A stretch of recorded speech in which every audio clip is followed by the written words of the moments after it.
नमस्कार, सुप्रभात. मी श्वेता. तुम्ही पाहताय न्यूज 18 लोकमत बुलेटिन मध्ये तुमचं स्वागत. सुरुवातीला बातमी. मुख्यमंत्री उद्धव ठाकरे यांनी रविवारी जनतेशी संवाद साधला. यावेळी त्यांनी कोरोनाची दुसरी लाट ओसरत असली तरी रुग्णसंख्या हवी तशी कमी न झाल्यानं लॉकडाऊनचे निर्बंध 15 जून पर्यंत कायम ठेवण्यात येत असल्याची घोषणा केली. त्याचबरोबर रुग्णसंख्या कमी असलेल्या ठिकाणी निर्बंध शिथिल करण्याचे अधिकार स्थानिक प्रशासनाला देण्यात आले.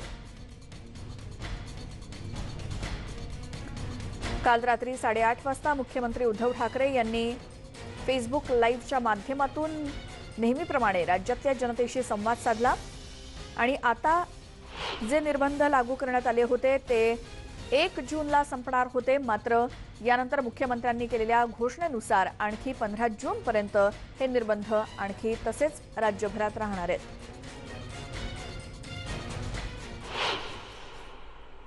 साधारणतः मी 1 महिन्यानंतर आपल्याला भेटतोय.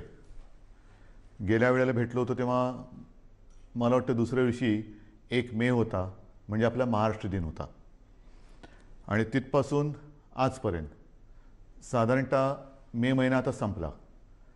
1 महिना झालेला आहे.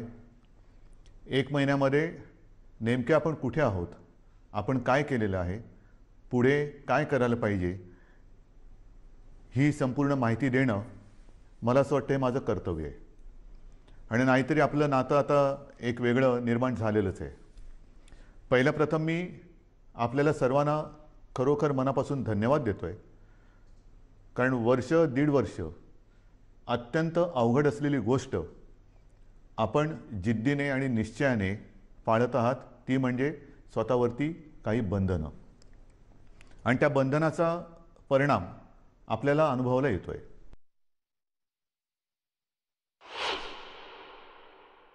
एक गोष्ट नक्की की गेल्या वेळेला मी आपल्याशी बोललो होतो त्याच्यात आणि आत्तामध्ये खूप फरक पडलेला आहे, नक्कीच पडलेला आहे.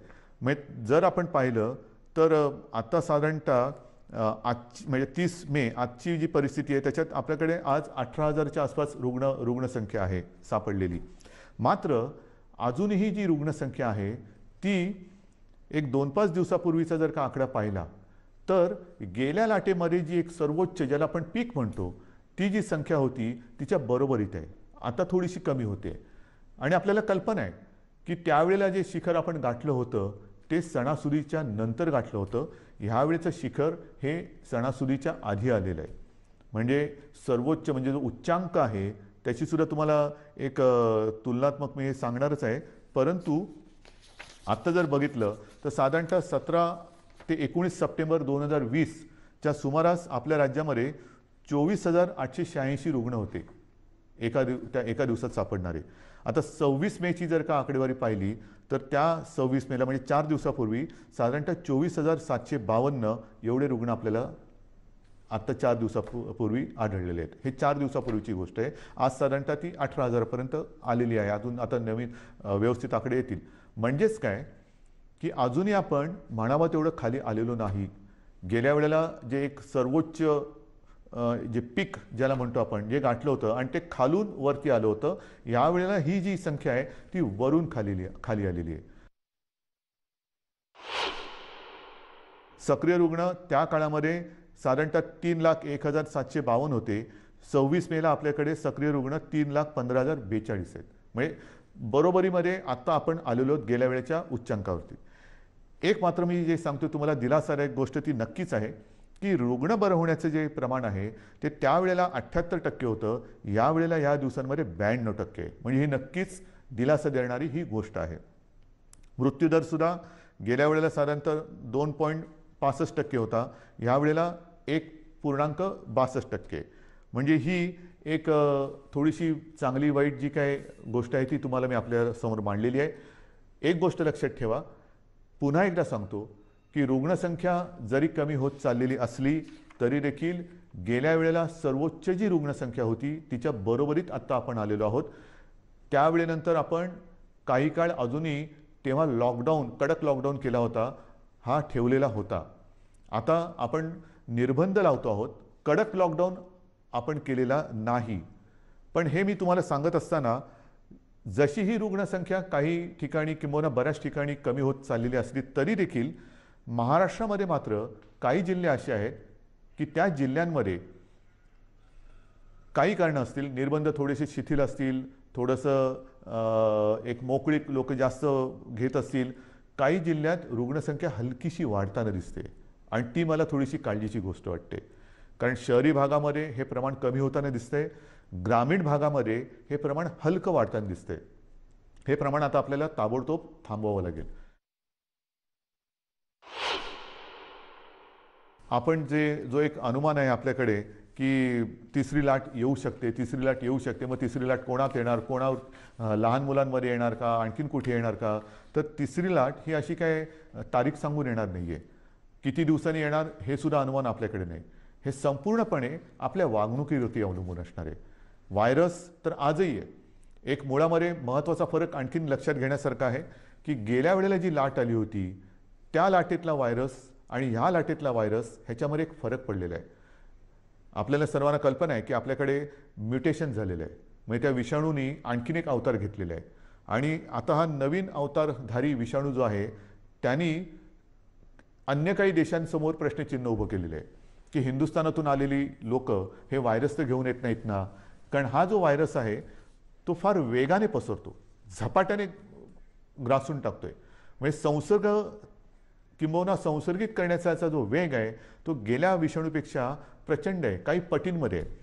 तो पटकन पसरतोय, वेगाने पसरतोय, झपाट्याने पसरतोय आणि एकदा का ग्रासलं तर आणखीन एक गोष्ट थोडीशी या काळामध्ये लक्षात आलेली ती म्हणजे झपाट्याने तो ग्रासून टाकतोय, मात्र बरं व्हायला किंबहुना रुग्णाला बरं व्हायला उशीर लागतोय.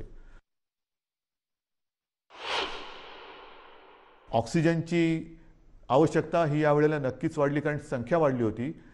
जशी ऑक्सिजनची आवश्यकता वाढली त्याचप्रमाणे ऑक्सिजनची आवश्यकता नुसतीच वाढली नाही, तर ऑक्सिजनची आवश्यकता काही काळ म्हणजे दीर्घकाळ लागली.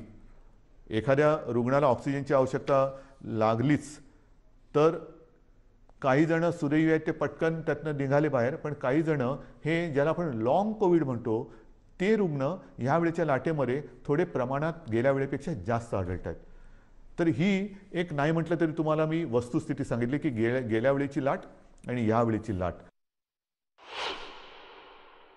ICU बेड्स वाढवलेले आहेत, ऑक्सिजन बेड्स वाढवलेले आहेत. साधारणतः गेल्या वेळेला 3,60,000 होते ते आता 4-4.5 लाखापर्यंत एकूण बेड्स गेलेले आहेत. हे जरी सगळं करत असलो तरी एका गोष्टीची आपल्याला फार आवश्यकता आहे आणि ती जेव्हा आता यावेळेला जाणवली ती म्हणजे ऑक्सिजन. मला अजूनही ते दिवस आठवले का घाम फुटतो. ऑक्सिजन आता काही तासापुरताच राहिलेला आहे, ऑक्सिजन केवळ आज रात्रीपुरताच राहिलेला आहे. अशी जेव्हा फोन हॉस्पिटलमधनं किंवा जिल्ह्यातनं येत होते तेव्हा संपूर्ण आपल्या प्रशासकीय यंत्रणेचे धाबे दणाणत होते. करायचं काय हा मोठा प्रश्न होता. ह्याचं कारण तुम्हाला सर्वांना मी मागेही सांगितलेलं आहे की आपल्या राज्यात ऑक्सिजन निर्मितीची क्षमता ही साधारणतः 1200 मेट्रिक टन आहे, 1200 ते 1250. आता आणखीन त्याच्यामध्ये काही जणांनी जसं काही साखर कारखान्यांनी ऑक्सिजन निर्मिती सुरू केलेली आहे, काही हॉस्पिटलमध्ये PSA प्लांट लागलेले आहेत. असे सगळे मिळून एक 1250 होतं तर 1300 पर्यंत गेलेलो असू. पण प्रत्यक्ष आपल्याला यावेळेला ऑक्सिजनची आवश्यकता लागली ती 1700 मेट्रिक टन दर दिवसाला. म्हणजे आपण निर्मिती करत होतो 1200, त्याच्यामध्ये 500 अधिक लागले. बरं, या 1200 मध्ये आपण उद्योगाचा ऑक्सिजन, ज्या उद्योगाला ऑक्सिजनची आवश्यकता लागते तो ऑक्सिजन पूर्ण बंद करून संपूर्ण ऑक्सिजन आरोग्यासाठी आणि या रुग्णांसाठी वापरला. तोही कमी पडला आणि मग मात्र जी काय आपली तारंबळ उडाली होती की जामनगरमधनं मागो, भिलईतून मागो, रूरकेलामधून मागो, म्हणजे काही शेकडो ते काही हजारो किलोमीटर अंतरावरून आपल्याला ऑक्सिजन आणावा लागत होता. आजही तो आपण आणतो आहोत तसं पाहिलं तर. आणि आपल्याला कल्पना आहे, आपण बातम्यात पाहिलं असणार की इथून रिकामे टँकर्स हे केंद्राच्या मदतीने एअरलिफ्ट करून ते जे ऑक्सिजन प्लांट बाहेरच्या राज्यात आहे तिथे नेत होतो आणि ते भरल्यानंतर मात्र आपल्याला ते रस्त्याने किंवा ट्रेनने आणावे लागत होते. ही संपूर्ण जी काय यातायात होती हे कशी आपण निभावून नेली ती त्या सगळ्या प्रशासकीय यंत्रणेचं एक कौतुक करावं लागेल. ऑक्सिजन ऑडिट करून ऑक्सिजनची गळती म्हणजे अतिरिक्त ऑक्सिजन जिकडे वापरला जात होता त्याच्यावरती निर्बंध आणले. हे सगळं फार तारेवरची कसरत होती. आणि मग माझ्या मनामध्ये आहे ते हेच आहे की जर का आत्ताचा जो अवतार बदललेला विषाणू आहे तो अजूनही पूर्ण त्याला आपण काबूत आणलेलं नाही. गेल्या वेळेच्या उच्चांकाच्या बरोबरीने आज आपली रुग्णसंख्या आहे. यावेळेला तो जर का सुटला आणि काही पटीत आलेली लाट होती, म्हणजे यावेळेला साधारणतः तुम्हाला कल्पना आहे 66-67 हजार रुग्ण हे दर दिवशी आढळत होते. म्हणजे गेल्या वेळेला 24,000 होते, यावेळेला 66-67 हजार दर दिवशी रुग्ण आपल्याला आढळत होते, पॉझिटिव्ह रुग्ण आपल्याला सापडत होते. हा आता विषाणू जर का सुटला आणि पुन्हा तशा ह्याच्यात तिसरी लाट आली तर बाकी सगळं बेड्स वगैरे आपण वाढू, डॉक्टरची कमतरता ही तशीच असणार आहे. ऑक्सिजनची कमतरता पडली तर मग मात्र आपल्याला फार कठीण जाणार आहे. त्याच्यामुळे ह्या काही गोष्टी ह्या आपल्याला लक्षात घेऊन पुढची पावलं ही खूप सावधतेने टाकावी लागणार आहेत. म्युकॉरमायकोसिस आता हा सुद्धा जो प्रकार आहे त्याच्यावरती सुद्धा आज साधारणतः आपल्या राज्यात 3-1 हजार रुग्ण त्याचे आहेत. ही काही साथ नाही आहे, पण त्याची कारणं ही सुद्धा आपल्या लक्षात आलेली आहे.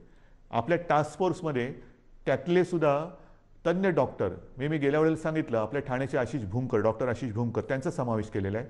असे त्या विषयातले तज्ज्ञ डॉक्टर आपण वेळोवेळी या टास्क फोर्समध्ये घेतो आहोत, त्यांचं मार्गदर्शन घेतो आहोत आणि उपाययोजना, उपचार पद्धती कशी असायला पाहिजे, कशामुळे म्युकरमायकोसिस होतो. तर एक जे कारण त्यांनी सांगितलं ते म्हणजे साधारणतः या कोविडच्या काळात, म्हणजे ज्याला कोविड होतो, कोरोना होतो, त्या रुग्णामध्ये साखरेचं प्रमाण वाढतं. हा कोरोनाचा एक कदाचित साईड इफेक्ट असेल. आणि साखरेचं प्रमाण वाढलं असताना जर जास्त प्रमाणात आणि जास्त काळासाठी स्टिरॉइड दिलं गेलं तर मात्र म्युकॉर तर हवेमध्ये आहे, ही फंगस तर हवेमध्ये आहे, तर त्याच्यामध्ये आपल्या रक्तात जे फ्री आयन तयार होतं ते त्याला आकर्षित करतं आणि तिथून म्युकॉरमायकोसिसला सुरुवात होते. मग महत्त्वाचा आणखीन एक प्रश्न येतो, तो म्हणजे लसीकरण. याची सुद्धा मी तुम्हाला कल्पना दिलेली आहे की साधारणतः 45 वरील वयोगटातील नागरिकांच्या लसीकरणाची जबाबदारी ही केंद्राने घेतलेली आहे. मात्र 18 ते 44 ह्या वयोगटातील नागरिकांची लसीकरणाची जबाबदारी ही राज्याने घ्यायची आहे आणि आपलं राज्य समर्थ आहे. मी पुन्हा एकदा सांगतो, साधारणतः 18 ते 44 वयोगटातील 6 कोटी नागरिक आपल्या राज्यामध्ये आहेत आणि त्या प्रत्येकाला 2 डोस हे जे द्यावे लागणार आहेत, 2 डोस म्हटलं तर 12 कोटी डोस लसीचे घेण्याची एक रकमी एका चेकनी आपली तयारी आहे. आणि जसजसा पुरवठा वाढेल तसतशी आपण लसीकरणाची प्रक्रियासुद्धा वेगात करू, क्षमता अधिक वाढू, 24 तास आपण ती चालू ठेवू आणि लवकरात लवकर या वयोगटातील नागरिक आपण सुरक्षित करू. मात्र त्याला एक मर्यादा आहे. आपली क्षमता आहे पण त्याला एक मर्यादा आहे. क्षमता मी सांगितली, मर्यादा साहजिकच आहे. लसीकरणासाठी लागणारी लस आणि त्याची उत्पादन क्षमता, अजूनही उत्पादन क्षमता आपल्याकडे ज्या लसी निर्माण होत आहेत त्यांची तेवढी झालेली नाही. जे काय मला सांगितलं गेलं होतं त्याच्याप्रमाणे जून महिन्यापासून या पुरवठ्यामध्ये वाढ होईल आणि तो पुरवठा सुरळीत होईल असं मला साधारणतः मे महिन्यात सांगितलं गेलं होतं. मे तर आता संपलेला आहे. आपल्याला लस नाही म्हटलं तरी प्रमाण हळूहळू वाढतं आहे. जसजसं हे प्रमाण वाढेल तसतसं आपण आपल्या या लसीकरणाचा वेगसुद्धा वाढवणार आहोत. आता या महिन्यामध्ये जेवढ्या लसी येतील त्या जास्तीत जास्त लसी आपण घेणार आहोत आणि तेवढ्या सर्व नागरिकांना आपण सुरक्षित करणार आहोत. आजपर्यंत साधारणतः 2 कोटीच्या वर म्हणजे 2.25 कोटी नागरिकांचं आपण लसीकरण केलेलं आहे. म्हणजे 12 कोटी जनतेत साधारणतः 2.25 कोटी नागरिकांना आपण लसीकरण केलेलं आहे. दुसरा डोस, पहिला डोस मधल्या काळामध्ये थोडीशी पंचायत झाली होती, पण ती सुद्धा आपण करतोय, कारण ज्यांना पहिला डोस दिला त्यांच्यासाठी दुसरा डोस उपलब्ध नव्हता. मग आपण ते थोडंसं सांभाळून घेतलं आणि त्याकरता मधल्या काळात आपल्याला 18 ते 44 या वयोगटातील नागरिकांचं लसीकरण थोडा काळ स्थगित करावं लागलं होतं. लवकरच ते पुन्हा जोमाने आपण सुरू करणार आहोत.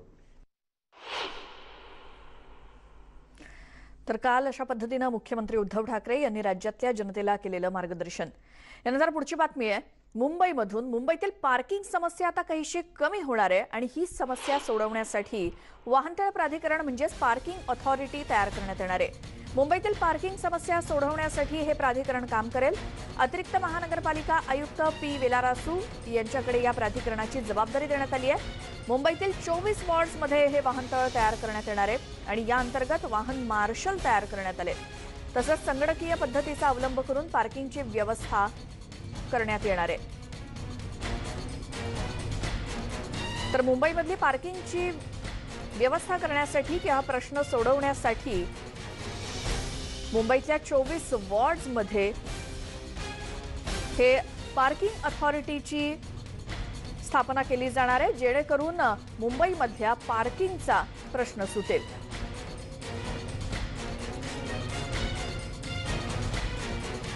मुंबईच्या महालक्ष्मी परिसरातील संत गाडगे महाराज चौक इथे महानगरपालिकेच्या वतीनं सुशोभीकरण केलं जाणार आहे आणि त्याचं भूमिपूजन कॅबिनेट मंत्री आदित्य ठाकरेंनी केलं।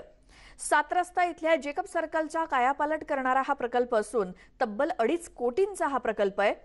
नोव्हेंबरपर्यंत हा प्रकल्प पूर्ण करणार असल्याचं आदित्य ठाकरेंनी सांगितलं।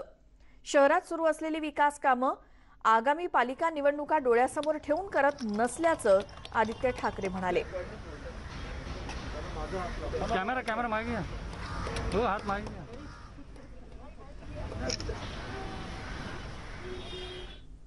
गेल्या 3-4 महापालिका आम्ही कामावरच लढलेलो, पण मूळ म्हणजे हे सगळे कामं 5 वर्ष चालू असतात। आपणच माझ्याबरोबर गेले 1.5 वर्ष फिरताय। कोविडच्या काळात आपण कोविडचे जे काही उपाययोजना ते करत आहोत आणि जिथे जिथे थोडीशी संधी मिळते आपल्याला तिथे आपण कामं करत आहोत। मग फुटपाथ असतील, रस्ते असतील, फ्लायओव्हर्स असतील, उद्या पण 2-4 मोठी उद्घाटन आहेत।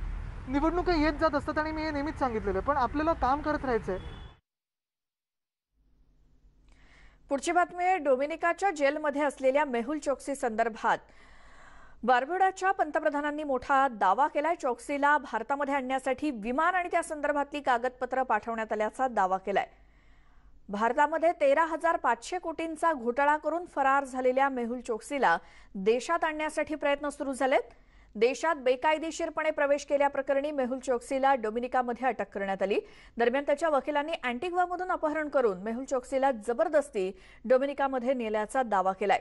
भारतातून फरार झाल्यानंतर 2018 पासून मेहुल चोक्सी अँटिग्वामध्ये वास्तव्यास होता। इतरही अनेक बातम्या पाहणार आहोत एका छोट्याशा ब्रेक नंतर। पाहत राहा न्यूज 18 लोकमत। ब्रेक नंतर स्वागत। पुढची बातमी आहे जालना शहरातील एका कोविड रुग्णालयात नातेवाईकांनी धुडगूस घातल्याचा प्रकार ताजा असतानाच पुन्हा एकदा कोविड रुग्णालयात नातेवाईकांनीच धुडगूस घालून राडा केल्याचा प्रकार उघडकीस आलाय। शहरातील नूतन वसाहत परिसरातील नवजीवन हॉस्पिटलमध्ये घडलेल्या या घटनेमध्ये एक कर्मचारी देखील जखमी झाला असून या प्रकरणी तिघांविरोधात पोलिसात गुन्हा दाखल करण्यात आलाय। रुग्णालयात दाखल असलेल्या आपल्या नातेवाईकाच्या बिलावरून रितेश चौधरी याचा हॉस्पिटलमधील मेडिकल चालकासोबत वाद झाला। यानंतर चौधरी यांना आपल्या अन्य 2 साथीदारांसह दवाखान्यामध्ये दगडफेक केली। मेडिकलची तोडफोड झाल्यानं मोठं नुकसान झालंय। घटनेची माहिती मिळताच जालना पोलीस ठाण्याचे